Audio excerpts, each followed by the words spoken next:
And we are recording.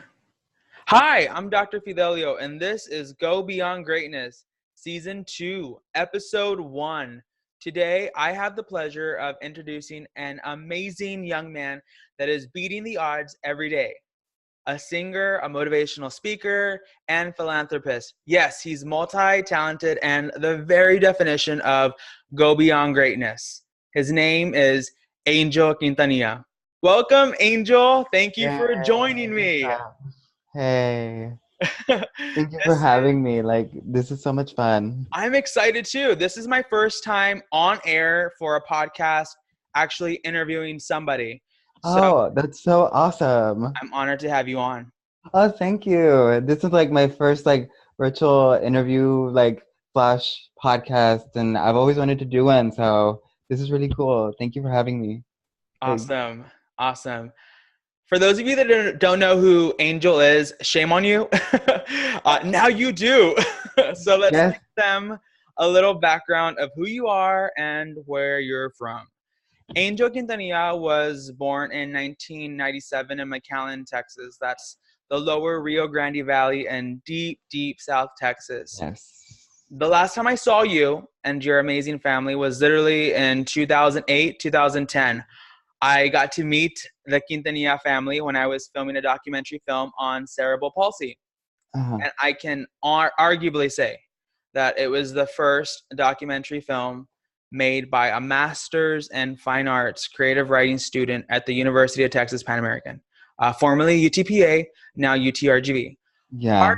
Yeah. You got some accolades up in there. Yeah. Part of that process was learning about documentary film and the study of human behavior, why we Yeah. act the way we act and are the way we are. Yeah. Um, I can honestly say, Angel, that when I first met you, I immediately knew. When I Yeah. met your family and I met you and I met Brittany, your sister, and your dad and your mom, that you all had this like instantaneous connection to family, to soul, to heart. And at Yeah. that time, there honestly hadn't been a spotlight cast of Latinos, Latinas with cerebral palsy. I Yeah. felt that that was like an injustice to documentary film, which the very purpose is to share that spotlight with others. And I'm Hmm. proud to say that Angel Joaquin was an incredible documentary short that showcased the ups and downs of a 12-year-old boy becoming a young man. Yeah. I'm not 12 no more. I learned so much from you and your family, and your beautiful family allowed me and a small crew to film them over the course of my master's program. So I'm eternally grateful to Mhm. you. And the main thing I learned was about the human condition and the willpower that we each have within us. Mhm. So thank you. Yeah. Oh no, thank you for choosing us. Because I remember that experience vividly, everything that went down. It was so beautiful and so much fun. And it's true, nobody had shown a family that was Hispanic and then also had to deal with um cerebral palsy. It was very interesting and very fun, and I'm very thankful to you, and I'm sure my family is too, for letting us be a part of that amazing journey. It was so much fun. Thank you. I mean, accolades, bravo to you guys, because you guys opened up and were honest and raw and vulnerable. And I know it was not the easiest time sometimes to film, but you guys Yeah, still opened. You had an open house, an open heart, an open mind, and that was just yeah, beautiful. So you yeah. were 12 years old then. How old Yes, I are you was 12. Yes, and I'm actually 21 now, so basically the numbers have switched. So now? like, so it's crazy. I'm That 21. is. I'm legal. Time has really flown by. I'm obviously older. And I wear You still glasses look the now. same. Different colored pairs of glasses. You still look the same.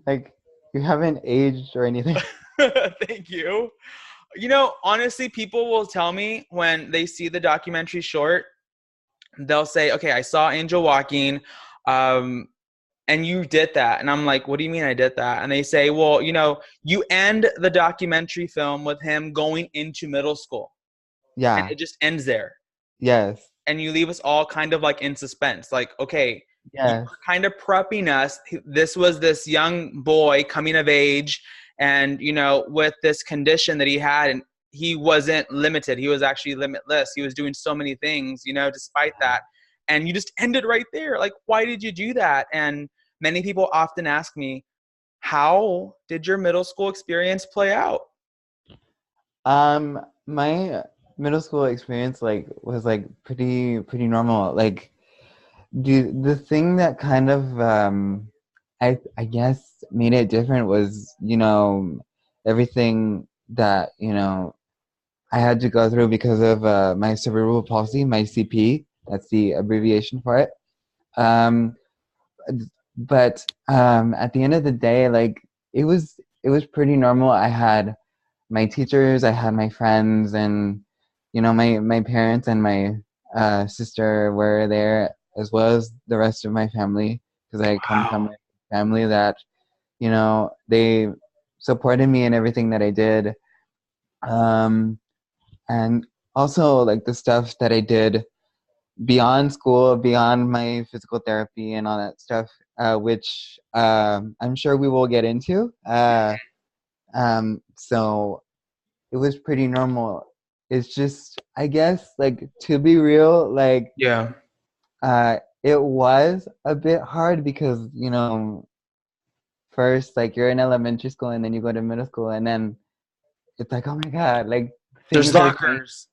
Yes, There's there's lockers. lockers, I and have you to use remember a combination. I can yes, barely remember my second period teacher. That was my yes, situation. and then it's like everything is changing. There's lockers that you use, and like you everyone is changing. What if they don't remember me? And then like you go through changes, like your body, your mind, Yeah, everything is everything. changing, and it's Yeah. like what? But and there were times where it was like I I'm gonna be real, but this might sound sad. There were times where I remember I didn't notice, but I guess my friends noticed that I wouldn't smile as much, and Oh, okay. and I'm a very smiley person. I'm very like positive, as you know, because we're Yeah. friends. Um, and I remember like my friends like would go to my mom or to my dad and they would say, "What's wrong with him? Like he's not smiling as Oh, he used to. Like what's wrong? Like he always has his head down. What's going on? Like you know?" And it's like I didn't know, so it was like okay. So it's and like I puberty. remember It's like teen angst. It's like all of yes, that combined. It is. yeah. It was like I I I tell people maybe it was like a little bit kind of like maybe it was a little bit of depression. I don't know. Maybe it was because of like the hormones or whatever. You know what I Yeah, mean? yeah. It's a little bit of everything, and that's Yeah. part of growing up.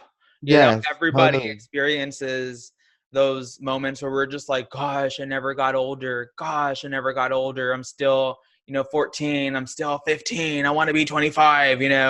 And then you get there, and then it happens, and everybody's like, wow. I remember when I was in middle school and even in high school, I remember seeing movies where people were, going to the club and having fun and having a blast, and everybody was dancing. Everybody was dancing, in the movie. And Yes. then you actually get to the club and everybody's on their phone. Everybody's looking at their phone and updating statuses, and nobody's dancing in the club like at the movies.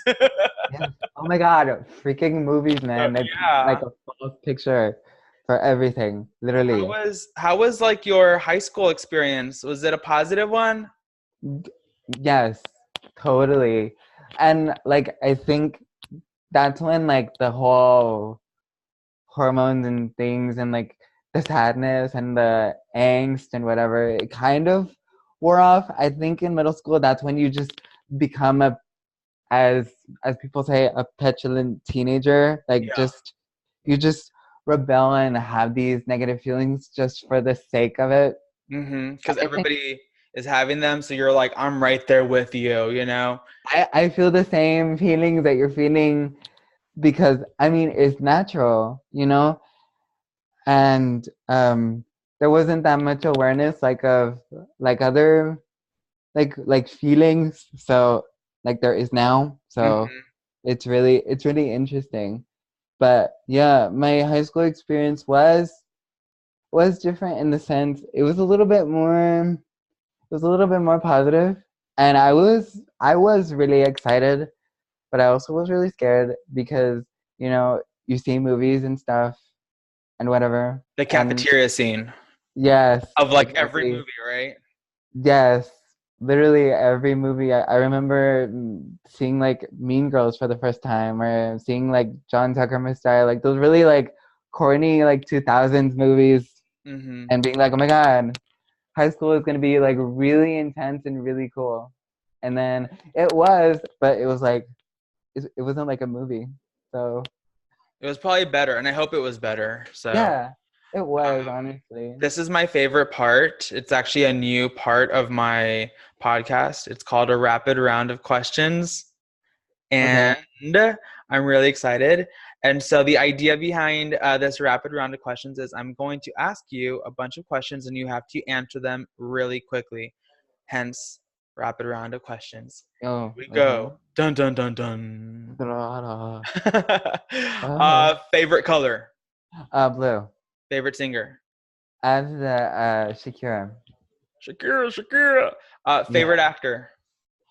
I Chris Hemsworth. I don't know. Favorite actress. Um, my friend Ana Lorena Sanchez. She's an amazing actress. I love her. Cool. Favorite food. I've been really into Korean food. It's dope. Favorite book. Um, I've been reading something called the Lunar Chronicles. I love that series. Oh, cool. Yeah, Favorite podcast. this one, obviously, Go Beyond Greatness with Dr. Fidelio. Hello, my Duh. favorite podcast. Two things that you would need to survive on an island. Go. I, I don't know, cause like, I guess like water and food, like that's like really boring. But like, and maybe like my dog. Maybe that's it. That's three things technically, but that's it. And I know a lot of people would expect me to like say my phone, Yeah. but I wouldn't. It just feels that way. Yeah, it's like you're like, I don't want to take a selfie if I'm on an island, right? Yes. It's like, where are you going to connect it to charge? Yes, exactly. I just want to live. Live in the moment, live for now. Yes, Two things that exactly. I would need to survive on an island would be my glasses and my dog, Riley Barks. Yes, exactly like me, like my dog. I know. I'm so happy that you finally got a dog. Because I remember when you were 12, you were like, I want a dog. I want a dog. And you even expressed Yes. Our dog was like she was an outside dog, it. Hmm. but like this time we have an inside dog, which is really cool. Which I thought would never happen. Yeah. That is allergic. Oh, there you go. Hey, it's okay. We're making it happen. Yes. Yeah. Wow, that is awesome. So, last but not least, Angel Walking is still a documentary in the works. You see, Angel Revisited, Angel Part 2, I'm not sure, but we are really excited to be sharing that. We're still continuing Yes. to get some awesome content together to see how we can grow that Angel Walking documentary short into a really nice documentary film. So, Awesome. yeah. Yeah. Until next time, make sure that you check out Angel Quintanilla's YouTube.